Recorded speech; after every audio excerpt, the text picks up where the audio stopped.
Olá, seja bem-vindo a mais um programa Sala da Presidência. Hoje vamos falar sobre a semana do dia 12 até o dia 16 de setembro. E a minha companhia é sempre ele, companhia especial, presidente Como Alessandro Maraca. Aí, Agora Paulo sim, o Bahia. toquezinho. Tudo bem? Vamos debater aí tudo o que aconteceu no Legislativo, deixar você sempre muito bem informado, você que é o nosso convidado. Então, afaste o sofá, se acomode, porque nos próximos 30 minutos vamos trazer o que aconteceu de importante nessa semana no Legislativo Municipal. Lembrando que tivemos 2 sessões ordinárias na terça e na quinta, como é de praxe, aqui na Câmara Municipal aconteceram essas 2 sessões, presididas por ele, presidente, vereador Alessandro Maraca. E a gente começa falando do dia 13 de setembro. Entre as várias matérias que foram debatidas, foi aprovado o projeto que estabelece o serviço de cremação gratuita de animais. Uma matéria importante, né? O Ribeirão Preto, essa preocupação com os animais, né? Tanto os de grande porte, como também os animais domésticos. E esse serviço aí gratuito para a população é muito importante, até para a questão do descarte, né? Quando o animal morre, há essa preocupação, né, vereador? Pois é importante em vários aspectos. Nós temos o aspecto ambiental, vou falar dele daqui a pouco, mas nós temos também um aspecto sentimental, né? As pessoas imaginarem que aquele bichinho, aquele animal que acompanhou ela a vida inteira, será descartado, né, da forma com que é hoje. O que consta para a gente é que o município manda esses animais mortos para o aterro sanitário. Então, isso não acalenta ninguém, né? Então, o que a gente esse projeto é de autoria do vereador Matheus Moreno, e o que a gente quer com esse projeto, que a Câmara Municipal quer, é que a Prefeitura crie, então, esse crematório municipal. É algo muito simples, muito respeitoso e ambientalmente correto. A gente começa a ter uma ação sustentável aí quando a gente precisa de cremar esses animais, né? Ao invés de ir lá e jogar no aterro sanitário, de qualquer forma, correndo o risco, às vezes, de contaminar um lençol freático, a gente daria o encaminhamento correto, né, que seria essa cremação. É bom dizer o seguinte, várias ações nesse sentido a Câmara já tem tomado ao longo do tempo, sempre no sentido de sustentabilidade. Uma delas, aqui dentro da Câmara, é a instalação de energia fotovoltaica, mas a gente pode falar da aprovação do IPTU verde lá na legislatura passada, quando nós aprovamos a lei que garante um desconto para as pessoas que tomem medidas sustentáveis em suas residências. Dessa vez, o que a gente quer é mostrar a necessidade de tratar bem as pessoas da cidade, cuidando de seus animais também, dando um fim digno para esses animais, uma finalidade digna para os restos mortais desses animais, né? Que, mais uma vez dizendo, ao que consta para a gente hoje, ele vai para o aterro sanitário. Não é bom para ninguém. Só um parênteses, isso quando vão, né? Porque a maioria da população descarta em terrenos baldios mesmo, né? O que complica muito a questão da limpeza urbana. Pois é, muita gente não espera a prefeitura, descarta em qualquer lugar. Alguns até enterram, mas enterram num lugar não apropriado, né? Enterram em lugares que podem contaminar o solo.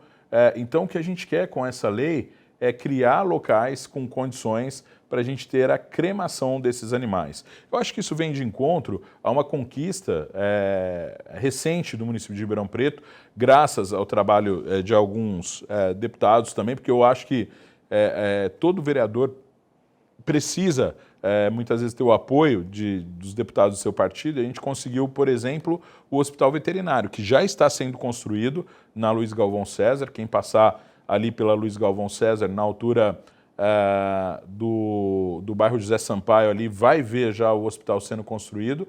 E lógico, logo a gente tem o primeiro hospital veterinário sendo entregue para Ribeirão Preto. Esse hospital veterinário, ele vai dar dignidade. E assim que a gente tiver o hospital veterinário, a gente pode tratar de uma lei que já entrou aqui na casa, se salvo engano, era uma lei do vereador Jorge Parada, mas eu já vi novos vereadores com ideias dessa lei de trazer o SAMU animal para cá também, né? Que é o SAMU veterinário.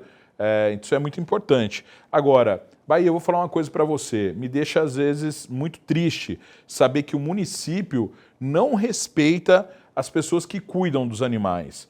A gente sabe da dificuldade, muitas vezes, que as pessoas têm em conseguir ração, em conseguir, de uma forma ou de outra, sustentar esses animais que elas ajudam, em conseguir castração para animais de rua. Isso já é uma dificuldade. Mas assim, a última, né? Esses dias alguns cuidadores entraram em contato com a gente, porque eles resgataram animais que tinham sofrido acidente aqui em Ribeirão. Levaram para o médico, custearam as primeiras consultas, mas aí eles não têm condições de continuar cuidando, né? E quando a gente entrou em contato com a prefeitura, a gente viu que a prefeitura não tem cuidado nenhum.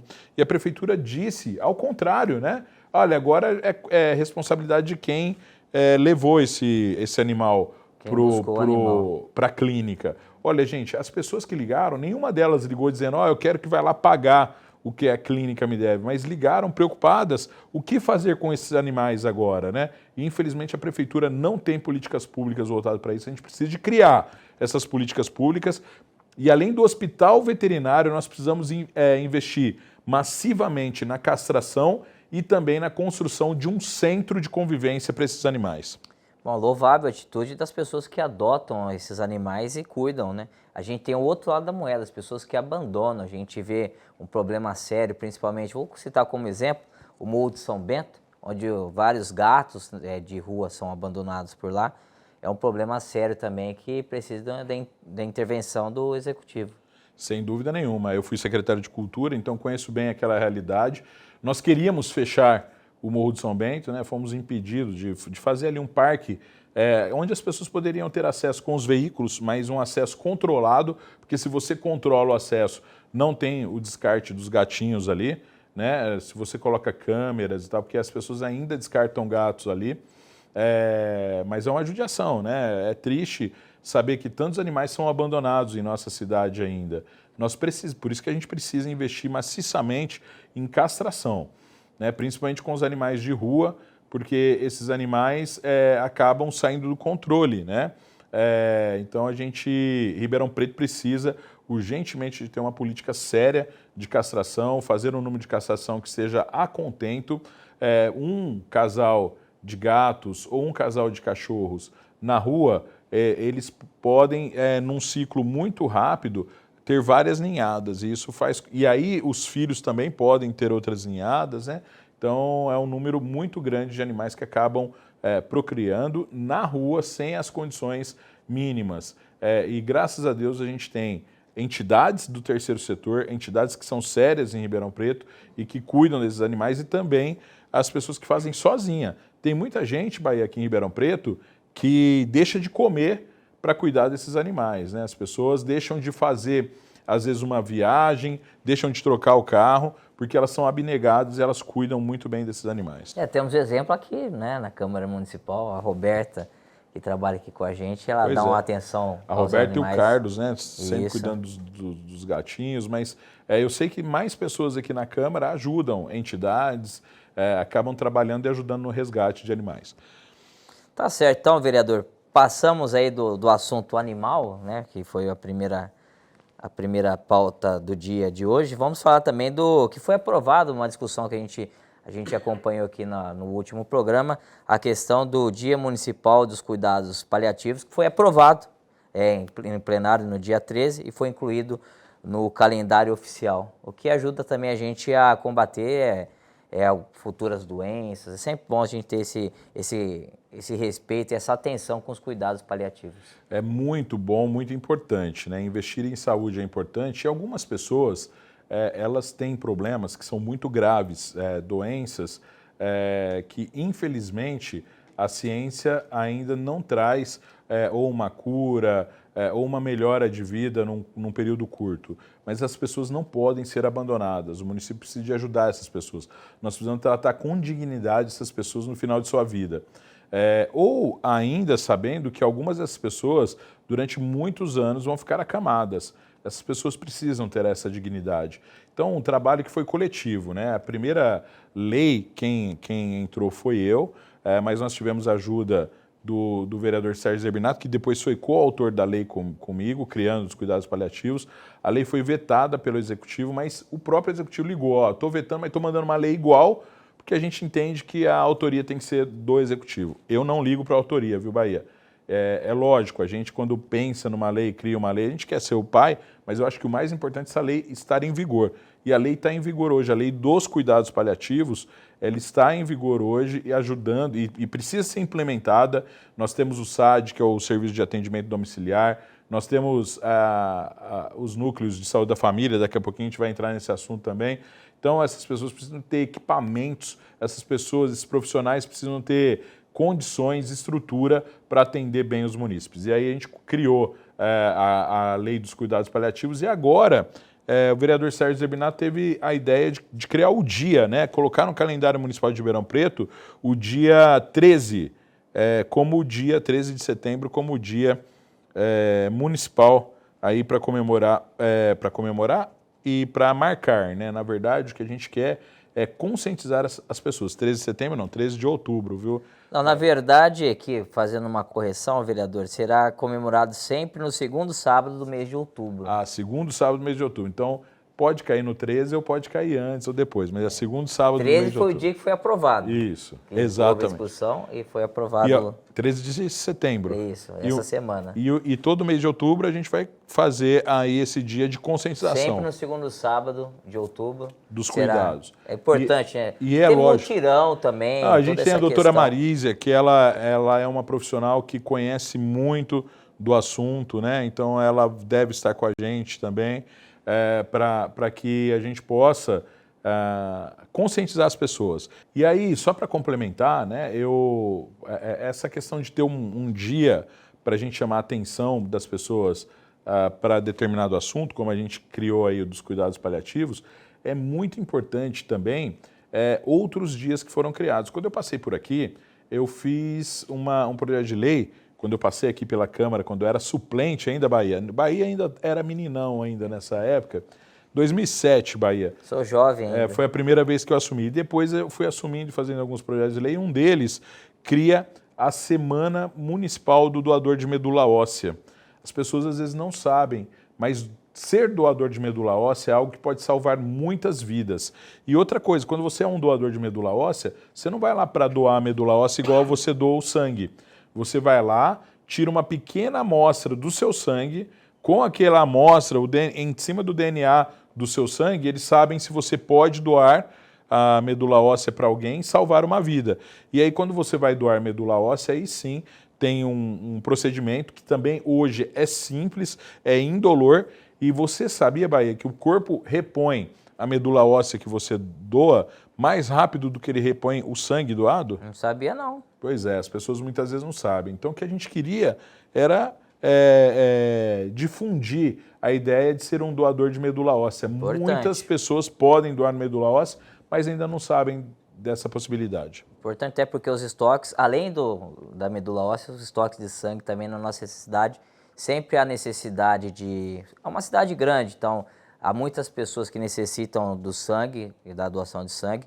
Então vamos aproveitar, né, vereador, e reforçar esse pedido das pessoas poderem comparecer ao Hemocentro da cidade, fazer a sua doação tanto de sangue como também agora, principalmente da medula óssea. Pois é, por exemplo, se você vai doar sangue, você pode chegar lá e falar, quero ser doador de medula óssea. Eles vão tirar mais um pouquinho de sangue, deixar lá, e aí eles vão ter num banco de dados do Brasil inteiro o seu DNA ali, a sua proposição para quem você pode doar. Se algum dia você for doador para alguém, eles vão te chamar e sim tem essa segunda etapa, onde é colhida a medula óssea para ser transferida para outra pessoa. É muito simples e salva vidas. É o mais importante, salvar vidas, né? Vamos dando sequência aqui, vereador. Tem uma notícia boa lá para a minha região, eu sou da região sudeste de Ribeirão Preto, é assim que o pessoal trata lá sendo sudeste, né? A unidade escolar de Jardim Manuel Pena, a creche, né, que foi alvo de uma CE, ela finalmente parece que vai sair do papel e será entregue em até um ano. O trabalho aí do vereador presidente dessa comissão, o Matheus Moreno. Pois é, eu quero mais uma vez parabenizar o vereador Matheus Moreno. Isso a gente chegou a conversar, eu conversei com o vereador aqui na casa. Na época, a Câmara Municipal ela passou para uma escola um terreno, né? Para que e para essa escola receber o terreno, ela tem que fazer algo em contrapartida. e no caso ela vai construir aí, né, essa comissão de estudos vai acompanhar o cumprimento da legislação para a construção dessa unidade escolar lá no Jardim Manuel Pena. Então, é para trazer uma garantia de que essa unidade realmente vai funcionar.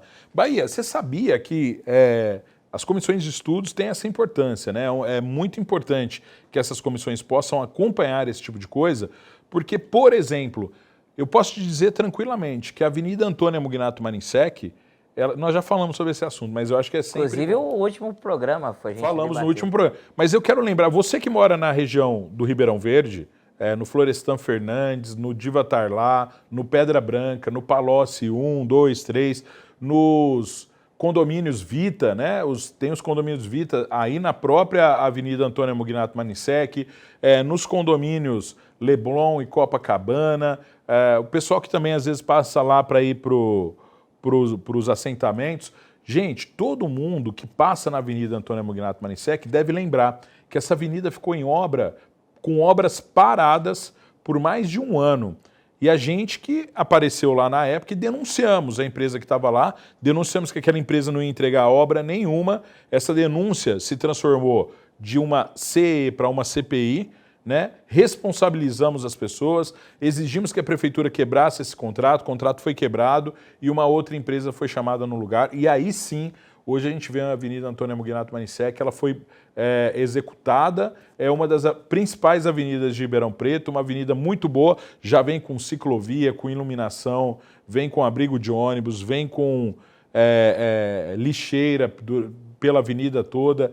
Então, quer dizer, foi uma luta nossa. Se não tivesse acontecido essa luta pela Câmara Municipal, aí as pessoas falam assim, mas para que serve a Câmara Municipal? Serve para muita coisa. E uma dessas ações foi uma ação de fiscalização que culminou nessa CE da Mugnato Marinsek, depois uma CPI, e nós conseguimos entregar essa avenida depois de muito tempo para toda a população do Ribeirão Verde, que hoje passa pela Avenida Antônia Mugnato Marinsek. Nós temos informação de que 80% das pessoas que vão para o Ribeirão Verde passam pela Avenida Antônia Mugnato Marinsek. Uma obra de muita importância, acompanhada aqui pela Câmara Municipal. E só para retomar a questão da creche no Manuel Pena, quem vai gostar muito dessa notícia, sabe quem que é? É um morador de lá perto chamado Anderson Marim, que é o nosso cinegrafista, tem um filho pequeno, que frequenta já a creche ali do Jardim Roberto Benedetti, Ana Maria Schúffalo, vai poder colocar o seu filho agora mais perto, já que ele é morador ali dos MRVs ali próximos a essa creche que vai ser instalada. E vai ficar muito feliz em saber disso daí. E quem sabe ele já leva o menino lá para uma creche novinha, né? Vamos ver se o Anderson vai ter essa perspicácia, o Bahia. Acho que ele tem, né? Acho que ele vai ficar sabendo dessa notícia aí. Dando um prosseguimento, vereador, vamos falar um pouquinho, já que a gente está falando de creche, vamos seguir com o tema educação. Tivemos aí essa semana a comemoração da Semana de Educação Paulo Freire, com uma série de palestras aqui, conduzida sempre pela vereadora Judete Zilli. Importante a gente sempre destacar a educação aqui no nosso município. Bom, o Brasil precisa reconhecer Paulo Freire como um de seus maiores educadores, um dos maiores teóricos da educação do país. Ele deixou uma contribuição muito importante, principalmente no que diz respeito à democratização da educação no país e o ensino de jovens e adultos, o chamado EJA, Bahia. Minha mãe fez EJA. Minha mãe, ela se formou lá no Quintino 2, lá no Spinelli. Minha mãe, ela tinha estudado na sua infância até a 4ª série, né? E aí ela teve que parar. Ela morava na fazenda, ela era longe, tinha que trabalhar naquela época. Eu também comecei cedo, mas eu morava perto da escola, né? Então eu trabalhava perto e trabalhava no outro período. Ela tinha que trabalhar. E aí o que ela fez? Ela deixou a escola. E muitas pessoas deixam a escola no país. A gente ainda tem um índice de pessoas que precisam deixar a escola para trabalhar muito grande. Meu pai é um exemplo também. É o que eu ia falar, mas antes era maior, né? Antes, na época da minha mãe, seu pai é mais novo que minha mãe, mas na época do teu pai, as pessoas tinham mais dificuldade, a gente precisa entender isso. Aí minha mãe falou, eu quero voltar a estudar. E ela fez EJA. Fez EJA na mesma escola que eu fiz, mas eu não fiz EJA, né? Fiz colegial normal, que foi Spinelli. Eu entrei no Spinelli com 7 anos de idade, saí de lá com 17 anos. Me formei lá, além do colegial, saí com 2º grau, né? Na minha época era colegial. Na sua época já é 2º grau, né, Bahia? Você não, é mais colegial. Colegial ainda. Eu saí também com ensino técnico, eu tenho uma formação de técnico em contabilidade, além do direito eu sou formado em técnico em contabilidade. E minha mãe teve a oportunidade de fazer o EJA lá, o ensino de jovens e adultos. O Paulo Freire, ele fala muito, ele traz muito essa questão de incluir todos e de trazer para a sala de aula não só aqueles temas básicos, mas temas atuais e discussão do que diz respeito ao dia a dia de cada pessoa. É muito importante. Seguindo agora a questão da educação, tivemos aí no dia 15, sessão ordinária, a confirmação, né, a convocação para uma sessão extraordinária para ouvir o secretário de Educação. E serão ouvidos, além do secretário de Educação, que é o senhor Felipe Elias Miguel, a chefe do setor de atribuição, Roberta Leonardo, para esclarecerem acerca de repasses feitos às APMs em Ribeirão Preto, associações de pais e mestres da Rede Municipal de Ensino de Ribeirão Preto. A convocação de secretários é uma ferramenta importante do vereador.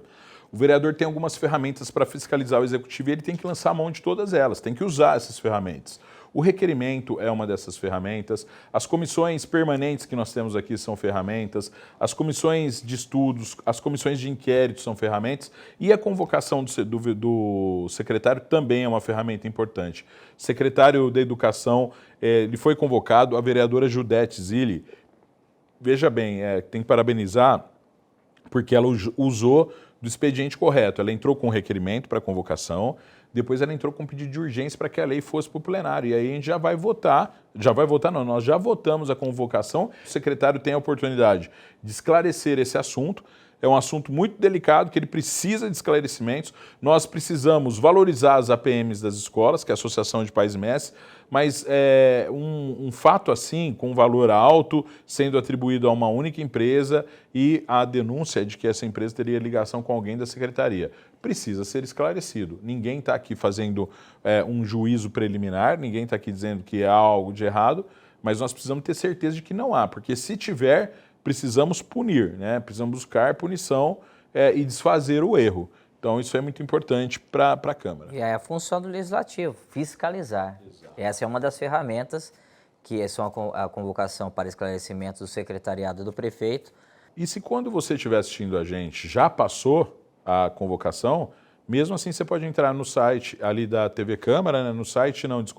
Nas redes sociais da TV Sim. Câmara, estão todos os vídeos lá, né, Bahia? Exatamente, tá? Já você vai ficar sabendo de tudo do que acontece aqui e também quem não quiser procurar na internet e tal, é só esperar o próximo Sala da Presidência que com certeza essa sessão extraordinária vai estar nesse nosso debate aqui. Vamos trazer um resumão, né? Vamos fazer um resumo. E para a gente finalizar, vereador, a gente comentou na semana passada a questão da devolução de dinheiro que a Câmara tem realizado um aporte financeiro para a Prefeitura, da verba que é destinada aqui, o excedente acaba sendo devolvido para a Prefeitura e veio a sugestão de investir na saúde de Ribeirão Preto. A gente tivemos aí a saúde sendo colocada à prova durante a pandemia, com a necessidade de abertura de leitos, de contratação de médicos para cuidar. A gente tem alguns requerimentos aqui, 2 requerimentos na verdade, sobre a falta de atendimentos de médicos nas USFs, que são as Unidades de Saúde da Família da cidade. Um de vossa autoria, do presidente Alessandro Marac, e outro do vereador Brando Veiga. Portanto, aí, a sua sugestão do programa passado, ela se encaixa perfeitamente numa questão de urgência que a gente acaba trazendo aqui hoje novamente. Pois é. Deixa eu explicar uma coisa para vocês, porque é muito bom trazer à tona isso e a gente conseguir fazer uma ligação entre a importância de a gente ter um programa, uma unidade de saúde da família nos bairros que funcione de verdade e contribuir, enquanto vereador, para custeio disso, né? Então, a Câmara Municipal devolveu no ano passado 28 milhões. Foi a maior devolução da história de Ribeirão. E a gente continua fazendo história, porque nós estamos, no orçamento do próximo ano, diminuindo em 1% o orçamento dos 4,5% que a Câmara teria direito. Então, quer dizer, nós estamos baixando aí em 38 milhões o valor que a Câmara iria receber. Sabe o que isso significa? Que a Câmara vai devolver antecipadamente já 38 milhões. Isso também é para fazer história. E aí eu quero dizer que esse é um trabalho conjunto de todos os vereadores. Se não fossem todos os vereadores me ajudarem, terem aderido a isso, nós não conseguiríamos. Eu queria até ressaltar isso, Bahia, porque no último programa eu falei assim, eu estou abrindo mão. Não é o vereador, o presidente, são todos os vereadores. Estou falando isso até porque, às vezes, por linguagem figurada, a gente fala, mas todo mundo sabe que o presidente, ele gerencia isso, mas todos os vereadores têm que colaborar. E todos os vereadores colaboraram, tivemos uma economia grande. Baseado nessa economia, nós achamos que a Câmara Municipal pode já, de antemão, prevendo gastar menos, pedir menos dinheiro para a Prefeitura.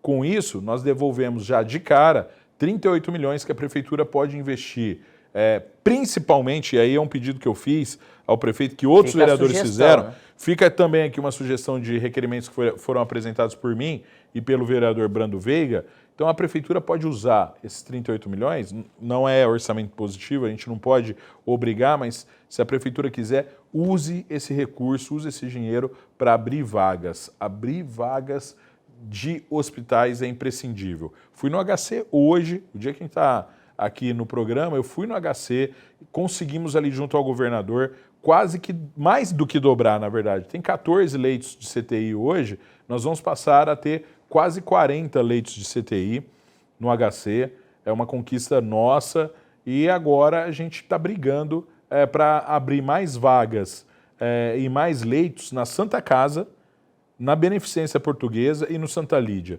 Você que já precisou de leitos de hospital, vocês sabem o quanto a Santa Casa é importante para o poder público, para o SUS. Né?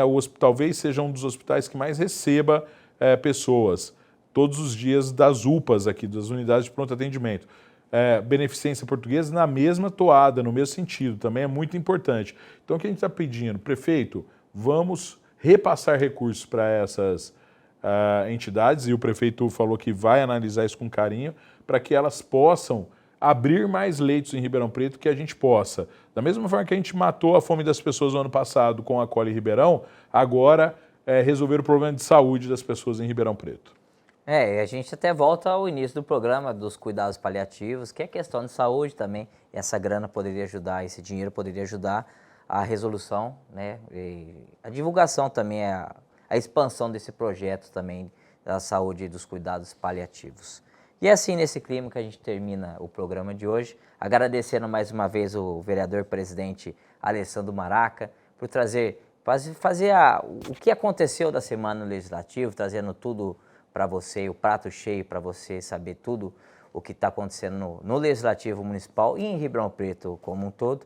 Eu agradeço mais uma vez.